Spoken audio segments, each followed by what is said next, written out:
Muy buenos días, soy el doctor Edith Maldonado y vamos a continuar con el curso de primeros auxilios. El día de hoy toca el tema número 2, que es botiquín de primeros auxilios. Algunas de las redes sociales donde nos pueden encontrar en nuestras páginas en YouTube, doctor Edith Maldonado, en Telegram, en nuestro grupo de entrenamiento de emergencias médicas, MediRed, eh, en Instagram, doctor Edith Maldonado. Bueno, ¿qué es un botiquín de primeros auxilios? Existen muchas definiciones acerca de un botiquín de primeros auxilios. Según la Organización Mundial de la Salud, es un recurso básico para las personas que puedan prestar un primer auxilio, ya que dentro de él se encuentran elementos indispensables para una atención satisfactoria a una persona que ha sufrido un accidente o una enfermedad repentina. ¿Cuál es el objetivo de tener un botiquín de primeros auxilios? Bueno, proveer los elementos básicos para socorrer en una emergencia. Pongamos un ejemplo. Usted tiene un botiquín de primeros auxilios para un automóvil y en el cual van 5 pasajeros. Entonces usted tiene que prever que ese botiquín tenga los elementos básicos para las principales emergencias que se pueden ocurrir en un automóvil, que sería un accidente de tránsito.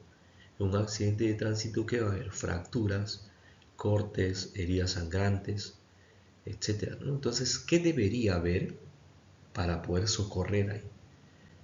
Entonces, vendas de gasa, apósitos, esparadrapo.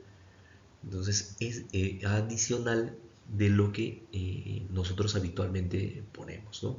Entonces, se debe prever el tipo de botiquín, los elementos que tengan en el botiquín en función de dónde está el botiquín o para qué fue creado, cuál fue el objetivo, ¿no?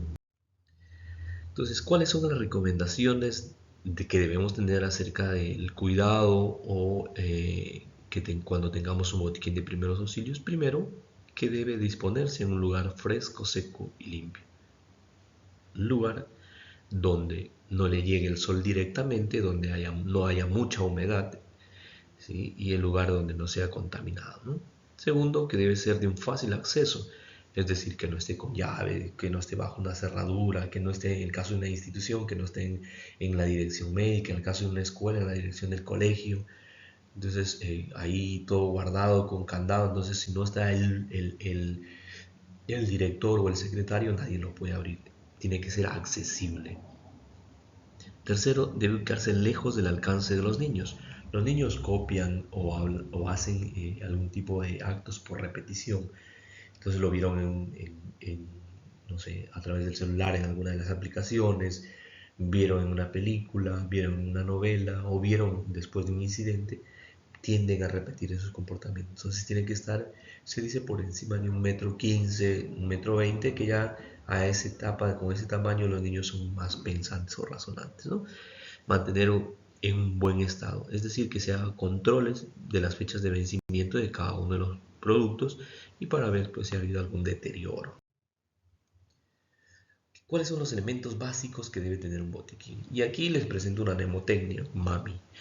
Esto es para que no se olviden. Esta mnemotecnia nos va a ayudar a poder ordenar los medicamentos, ¿sí? Medicamentos, antisépticos, material, instrumentos y otros. Entonces, esta mnemotecnia nos va a ayudar a que podamos nosotros tener en una secuencia de cómo se debe ordenar y qué elementos debe tener un botiquín. Material de curación, antisépticos, medicamentos, instrumental y elementos adicionales. Siempre con algunas recomendaciones, como por ejemplo el uso de los torniquetes. Eh, Aquí tenemos una tijera de trauma, con esto fácilmente cortamos la ropa. Y ahora está en boga el uso de los torniquetes, ¿no? Son dispositivos que ya vienen prefabricados, ¿sí? Que nos van a ayudar a controlar las hemorragias. Este es un CAT, ¿sí? Este es un GEM de segunda generación, tercera generación, etcétera, ¿no? Que cuando hagamos control de hemorragias lo vamos a explicar mejor.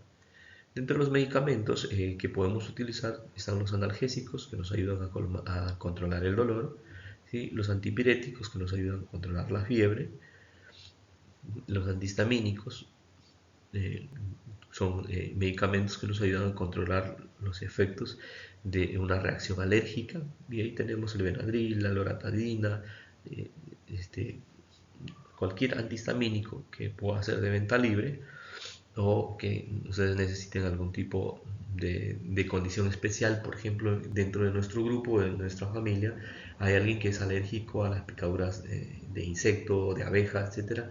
Entonces en ellos ya no solamente irá pues el Benadryl, ¿no? Sino que tendrán que ir con sus jeringuillas o su jeringa de adrenalina. Entonces eso lo vamos a especializar el botiquín en función a nuestro grupo. No es lo mismo un botiquín para una familia de 5 personas que para una familia de 15 personas, que para una institución donde hay 50 trabajadores o para un colegio donde hay 200, 300 trabajadores, ¿no? Entonces, el botiquín se especializa en función a la labor que se realizan ahí y al número de personas que están ahí.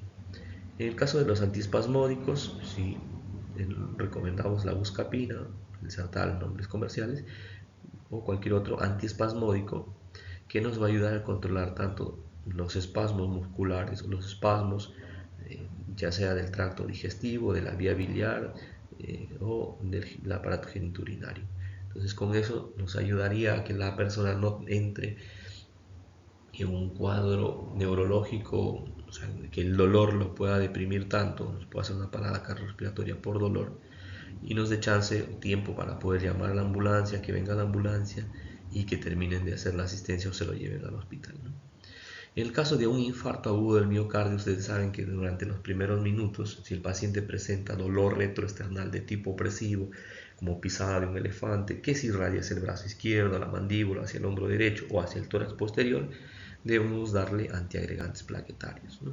Y ahí hablamos de la aspirina o clopidogrel. La recomendación es 3 pastillitas de 100 de aspirina y 3 a 6 pastillitas de 75 miligramos de clopidogrel, 3 pastillitas de clopidogrel, y que vayan, lo mastique, lo trague y vayan al hospital, ¿no? Se lo lleva al hospital para que se le pueda hacer un electrocardiograma y se lo pueda valorar si se trata o no de un infarto agudo de miocardio. ¿Qué pasa si yo no tengo un infarto agudo de miocardio y me tomé las 3 aspirinas y los 3 clopidogrel?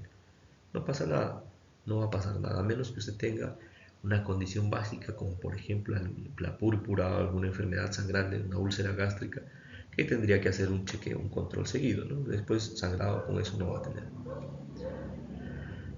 También recomendamos el uso, tener en el botiquín las sales de rehidratación oral por si nuestro paciente tiene deposiciones líquidas, diarreicas, hay una exposición muy grande al sol, está deshidratado, entonces eso lo vertimos en 1 litro de agua y le damos de tomar. Eso va a reponer los electrolitos que ha perdido, ya sea a través del sudor, a través de las deposiciones líquidas o de la exposición al sol. ¿Qué botiquín debo utilizar?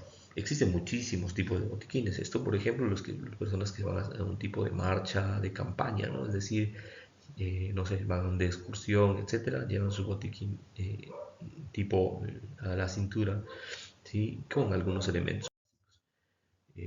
Este tipo de botiquín generalmente son por los de primera respuesta, policía, bomberos, los de seguridad, gendarmería, etcétera. Estos botiquines generalmente es lo que tienen en los móviles, en las unidades móviles. Recuerdan que antes había unas cajas cuadradas de madera o de metal. No se recomienda eso porque ustedes saben que si al colisionar un vehículo, esto sale disparado, como se puede comportar como un proyectil y impactar sobre alguien y producir una lesión, ¿no? Los tipo mochila, que es lo que más se recomienda ahora, donde hay más espacio y no se comporta como un proyectil en el caso del desprendimiento de un vehículo, o que es más fácil acceso, ¿no? Que lo podemos llevar al hombro, en la espalda y poder ir hacia donde están los pacientes. Ya en el caso de infraestructuras muy grandes como los colegios, como algún tipo de fábrica, etcétera, además del botiquín de primeros auxilios que esté en la pared con los elementos básicos, debería ir una caja con la cual permita tener lo básico para poder atender en ciertas partes del edificio o en zonas lejanas de la infraestructura o del terreno.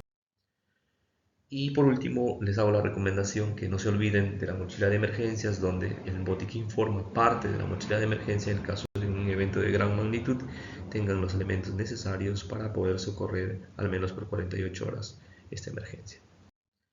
Entonces, como recomendación del botiquín de primeros auxilios, todos deben tener un botiquín o debemos tener un botiquín de primeros auxilios. Debemos prepararlo en función a la cantidad de personas que existen en nuestro entorno, ¿sí? Y en las patologías básicas que tengan, ¿no? Por ejemplo, decíamos del tipo de la persona que es alérgica, debería tener dentro de su botiquín además una jeringuilla de lo que es adrenalina para que se dé las descargas, o debería tener hidrocortisona para que se pueda hacer la administración del fármaco, etcétera, ¿no? El botiquín se especializa en función al número de personas que están ahí, al tipo de actividad que se realiza y a la profesionalización o capacidades del que va a brindar la primera respuesta. Mi nombre es Edwin Maldonado y el día de hoy hablamos acerca del botiquín de primeros auxilios.